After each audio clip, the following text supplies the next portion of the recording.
ময়মনসিংহের ফুলবাড়িয়ায় নিষ্ঠুর সন্তানদের কারণে গোয়ালঘরে শিয়ালের কামড়ে মারাত্মক আহত সেই শতবর্ষী বৃদ্ধা মাকে আজীবন চিকিৎসা ও ভরণ পোষণের দায়িত্ব নিয়েছেন স্থানীয় সংসদ সদস্য আলহাজ মুসলিম উদ্দিন অ্যাডভোকেট। সাহায্যে এগিয়ে আসছেন আরো অনেকেই। তার সুস্থতা কামনা করি। চিকিৎসার সাকুল্য ব্যয়ভার আমি নিয়েছি। আমি বলে দিয়েছি তার চিকিৎসার তো পথ্য যা কিছু লাগে আমি খরচ করতে দেব।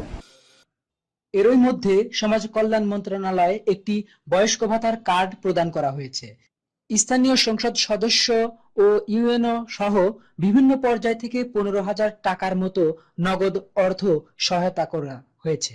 অপরদিকে বিরোধী দলীয় নেত্রী বেগম রওশন এরশাদ এমপি শিয়ালের কামড়ে আহত বৃদ্ধা মহিলার আজীবনের দায়িত্ব নেওয়ার জন্য মুক্তগাছার এমপি সালাউদ্দিন মুক্তিকে ঘটনাস্থলে পাঠিয়েছেন।